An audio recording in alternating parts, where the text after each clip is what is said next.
Halo adik-adik, selamat datang kembali di channel Widyarta Fisik. Pada video kali ini kita masih membahas soal ujian masuk kedokteran Warmadewa tahun 2020 bagian kedua ya. Oke, part 2-nya. Kita langsung saja ke soal pertama. Dikatakan air mengalir dalam sistem pipa tertutup pada titik A dengan kecepatan, berarti titik A adalah titik A yang bawah dengan kecepatan 2 meter per sekon, sedangkan pada titik B terletak sejauh 2 meter. Jadi katanya tinggi B dikurangi dengan tinggi A itu adalah 2 meter, berarti HB kurang HA itu adalah 2 meter. Berikutnya, dengan kecepatan 4 meter, jika tekanan di titik A adalah 4000 kPa, maka tekanan di titik B jadi berapa? Oke, jadi gini, kalau seandainya di soal kalian tuh ada perubahan ketinggian, ada perubahan tekanan, dan sekaligus ada perubahan kecepatan, rumus yang digunakan itu adalah rumus hukum Bernoulli, yang mana dituliskan P1 plus rho GH1, atau di sini kita pakai A boleh, rho PA plus rho GHA ditambah setengah rho kali VA kuadrat, yang indeksnya A di sini artinya pada titik A akan sama dengan P di titik B ditambah dengan rho GHB tinggian B ditambah dengan setengah rho kali dengan kecepatan B dikuadratkan.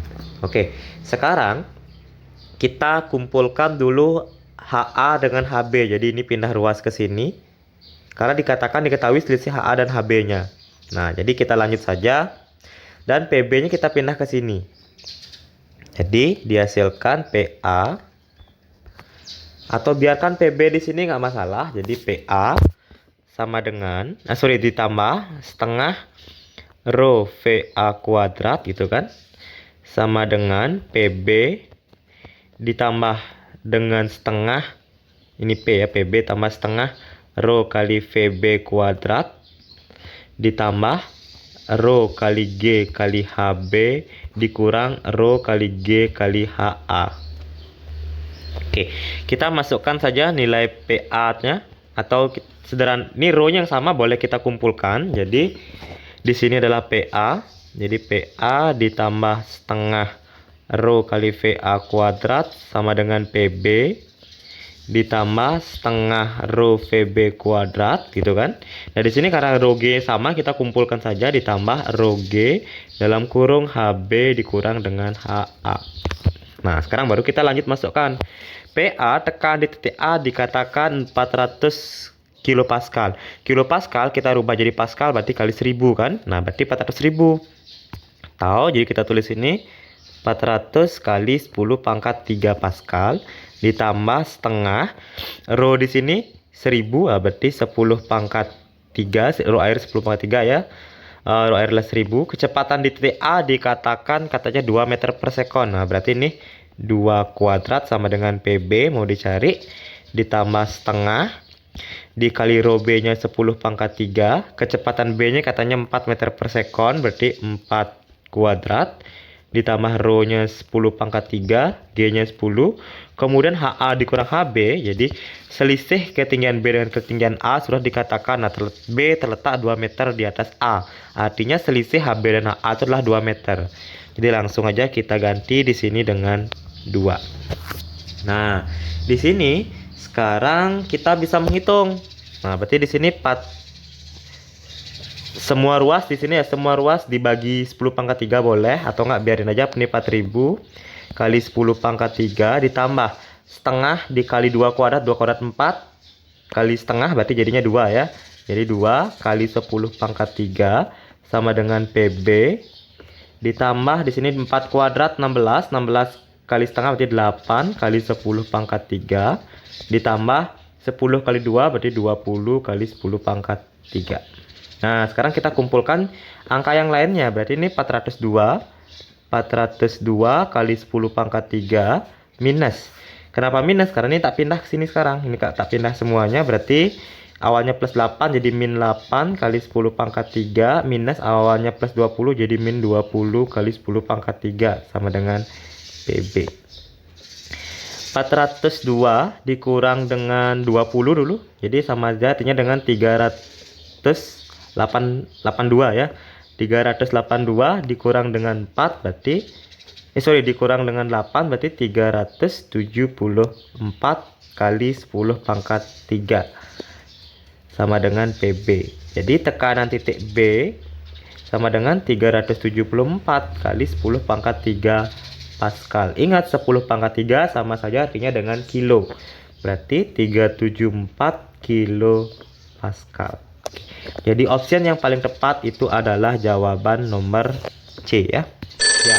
Oke, soal berikutnya, di tangki berbentuk silinder berisi air dengan ketinggian permukaan 0,9 meter. Nah, di sini 0,9 tingginya.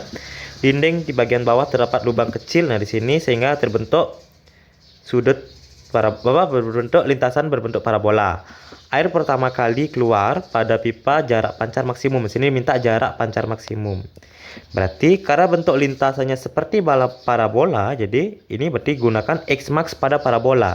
Di mana X max, jadi jarak terjauh pada parabola, itu sama aja artinya dengan V0 kuadrat sin 2 theta atau 2 alfa boleh dibagi dengan G.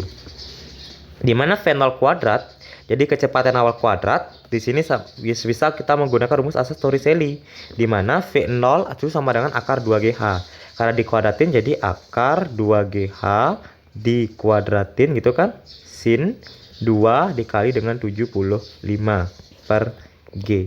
Karena di sini ada tanda akar, ada tanda kuadrat, berarti semuanya hilang. Akarnya hilang, kuadratnya juga hilang.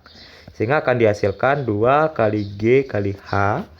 Sin 2 ke 75 berarti sin 150 dibagi dengan G. G kita coret habis. Jadi 2 dikali H nya adalah 0,9. Kemudian sin 150 nilainya adalah setengah. Oke, jadi 2 dengan setengah dicoret habis, sehingga sisanya adalah 0,9. Oke, dengan demikian opsi yang paling tepat itu adalah opsi nomor A. Ya, soal berikutnya, pada susunan kapasitor di bawah ini, jika terminal A dan B diberi beda potensial 3 volt. Oke, berarti kata kuncinya di sini A dan B dihubungkan dengan beda potensial. Nah, berarti di sini ada beda potensial 3 volt. Maka muatan yang tersimpan sebesar, jadi Q-nya diminta berapa? Di mana rumus Q total itu sama dengan kapasitor total dikali dengan tegangan atau beda potensialnya. Nah, sekarang kita sederhanakan dulu rangkaian ini untuk mencari nilai C total. Kita lihat bahwa dikatakan beda potensial itu dipasang dari A sampai B. Berarti kita lihat dulu jalurnya. Kalau dari A menuju B berarti bisa lewat jalur ini. Seret, nah sini. Bisa ke sini. Atau juga bisa ke sini juga. Nah, tapi tidak bisa ke sini karena dia buntu. Dia juga tidak bisa melewati ini karena dia tidak ada sambungannya. Dengan demikian, ini tidak akan pernah dilalui oleh muatan 20 mikrofarad dan 40 mikrofarad. Dengan demikian, kedua kapasitor ini boleh kita abaikan. Jadi tidak mempengaruhi. Oke. Nah, berarti jadinya rangkaian ini menjadi kayak gini, dia lebih sederhana. Yang ini, yang bertiga ini, rangkaian 2 ohm, jadi ini boleh nggak ada, kita anggap nggak ada, lagi nggak ada. Ini juga boleh kita anggap nggak ada. Dengan demikian, rangkaian yang 2 ohm ini, yang 2 mikrofarad ini, dengan 3 mikrofarad, dengan 6 mikrofarad, ini disusun secara seri. Karena cabang-cabangnya udah hilang. Jadi kalau kapasitor seri, jadi caranya adalah 1/CS, itu ya, sama dengan di seri adalah 2, 3, dan 6, berarti 1/2 ditambah 1/3 ditambah 1/6. Jadi samain penyebutnya jadi 3 ditambah 2 ditambah 1/6. Ini masih 1/CS. Oke, dari sini kita mendapatkan tinggal dibalik aja, jadi 1/CS sama dengan 6/6 atau CS sama dengan 1. Nah, setelah kita mendapatkan kapasitor seri nilai 1, maka rangkaiannya kita bisa sederhanakan lagi. Nah, berarti tadi ini tetap A-nya di sini, ini A-nya, ini 1 mikrofaradnya, 1 ya, yang di bawah juga gitu, ini B-nya, ini 1 mikrofaradnya. Kemudian di sini juga ada 1 mikrofarad. Nah, yang ini 1 mikrofarad yang ini. Kemudian di sini kita hasil seri kita tadi. Nah, hasil seri kita, jadi ini tetap ya. Jadi 1 mikrofarad. Nah, ini A, berarti A di sini, 1 mikrofarad, ini dia. 1 mikrofarad yang ini dia. Kemudian B di sini. 1 mikrofaradnya B di sini. Nah, hasil gabungan seri 2, 3, dan 6 ini dia. Yang nilainya sudah ketemu nilai 1 mikrofarad juga. Oke, kita tulis juga 1. Nah, dengan demikian, sekarang ini bisa kita sederhanakan lagi ini secara paralel. Ya kan, karena dia bercabang-bercabang. Jadi C paralel sama dengan 1 ditambah 1, berarti hasilnya adalah 2. Oke, sekarang berarti rangkaiannya bisa jadi lebih sederhana lagi. Nah, berarti ini 1, ini tetap 1, ini 1, ini setelah digabung tadi yang biru tadi. Nah, berarti ini 2. Sekarang semua rangkaian ini disusun secara seri kan. Nah, sekarang baru kita nyari serinya lagi. Berarti 1 per CS sama dengan 1 per 1 ditambah 1 per 2 ditambah 1 per 1. Jadi 1 per CS sekarang semuanya dijadikan 2 ya. Berarti 2 ditambah 1 tambah 2 per 2. Jadi untuk mencari CS, jadi 1 per CS sama dengan 5 per 2. Kalau CS-nya dibalik, berarti CS sama dengan 2 per 5. Oke, setelah kita mendapatkan nilai CS 2 per 5, baru bisa mencari nilai Q. Dimana dikatakan Q sama dengan C dikali V. Nah, sini Q dikatakan C kali V. C kita sudah dapat nilainya 2 per 5. Sementara V kita adalah 3 volt yang di sini. Oke, berarti kita langsung masukkan. Nah, berarti sama dengan C kita adalah 2 per 5 dikali dengan V kita adalah 3 volt. Berarti 2 kali 3, 6 per 5. 6 per 5 berarti 1,2. Ingat ya, jadi mikrokulom. Kenapa mikrokulom? Karena di sini tadi kita tidak merubah satuan. Ini masih mikrofarad, ini masih mikrofarad. Jadi, opsi yang paling tepat itu adalah opsi nomor B. Oke, di soal berikutnya juga keluar efek fotolistrik ya. Di tahun 2019 juga keluar efek fotolistrik, sekarang di tahun 2020 juga keluar soal efek fotolistrik. Nah, pada percobaan efek fotolistrik, logam natrium katoda disinari cahaya kuning ternyata terjadi pelepasan elektron. Ingat ya, dia ketika disinari cahaya kuning sudah terjadi pelepasan elektron. Jika pada percobaan ini cahaya kuning diganti dengan cahaya biru. Oke, diganti dengan cahaya biru. Maka dengan intensitas yang sama. Kata kunci di sini juga intensitas yang sama. Mungkin kalian bisa cek juga di soal yang 2019 di video sebelumnya. Kalau intensitas yang sama, jadi intensitas ini akan mempengaruhi jumlah elektron. Jumlah elektron yang keluar. Jumlah elektron yang keluar. Jadi yang keluar. Kemudian intensitas juga mempengaruhi kuat arus. Jadi di soal kita, jadi soal ini dikatakan memiliki intensitas yang sama besar. Berarti memiliki jumlah elektron yang keluar sama. Jadi baik yang dimiliki oleh warna kuning ataupun warna biru itu memiliki jumlah elektron yang keluar sama banyak, sehingga akan menghasilkan kuat arus yang sama besar. Oke, sekarang kita cek yang salah dulu. Pertama, jumlah elektron yang keluar dari katoda semakin banyak. Salah, karena intensitasnya sama, berarti jumlah elektron yang keluar juga sama. Tidak akan terjadi pelepasan. Nah, ini kita masih simpan dulu. Waktu. Nah, kalau di sini untuk keluarnya waktu elektron di sini kita tidak bisa memprediksi karena lebih dari 1 menit karena tidak ada variabel yang bisa untuk mengukur waktu. Berarti ini udah pasti salah. Berikutnya energi kinetik. Nah, kita belum bisa gini, simpan dulu. Arus yang terbaca pada ampere meter semakin besar. Salah ya, karena arus itu sama karena memiliki intensitas yang sama.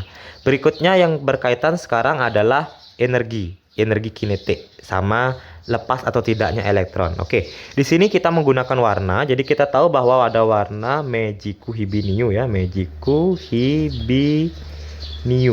Oke, dengan merah, jingga, kuning, hijau, biru, nila, ungu. Semakin ke sini, jadi semakin ke sini energinya semakin besar. Semakin besar. Dari mana kita tahu energinya semakin besar? Biar gampang kita ngingetnya, kompor yang berwarna merah, jadi kompor yang apinya berwarna merah dikatakan lebih lambat memanaskan air atau memanaskan masakan dibandingkan kompor yang berapi warna biru. Kenapa? Karena energi yang diberikan warna biru lebih besar daripada energi warna merah. Oke, jadi di sini berbicara tentang efek fotolistrik. Efek fotolistrik itu adalah peristiwa lepasnya suatu elektron dari logam ketika disinari cahaya. Nah, jadi kalau kapan elektron akan lepas? Jadi kalau semakin besar frekuensinya, maka kalau semakin besar frekuensi yang diberikan, maka akan semakin mudah elektron tersebut terlepas. Di soal kita, awalnya diberikan warna kuning, kemudian diganti biru. Berarti awalnya kuning, sekarang diganti menjadi biru. Otomatis semakin ke sini, ke kanan. Kalau ke kanan, berarti energinya semakin besar. Kalau energi semakin besar, berarti frekuensi yang dihasilkan juga akan semakin besar. Oke, jadi kalau frekuensi yang semakin besar, otomatis elektron akan semakin terlepas ya. Jadi semakin cepat terlepas ya, dengan kecepatan lebih tinggi. Nah, sekarang antara B dan D kita cek. Tidak terjadi pelepasan elektron. Tentu ini salah. Kenapa? Karena ketika pada waktu warna kuning saja, jadi ketika warna kuning saja sudah dikatakan terjadi pelepasan elektron. Apalagi ketika diganti dengan warna biru yang memiliki energi lebih besar, otomatis elektronnya akan semakin cepat terlepas. Maka di sini salah, sementara karena dia mengatakan tidak terjadi pelepasan. Jadi jawaban yang paling tepat itu adalah opsi nomor D, karena energi kinetik elektron semakin besar. Ya betul, semakin ke kanan energinya semakin besar. Oke, ini adalah soal terakhir untuk di video part 2, pembahasan kupas tuntas, pembahasan soal fisika kedokteran Warmadewa tahun 2020. Kalau ada yang kalian belum jelas dan ada yang ingin kalian tanyakan, silahkan komen di kolom komentar. Selamat dan semangat belajar. Terima kasih.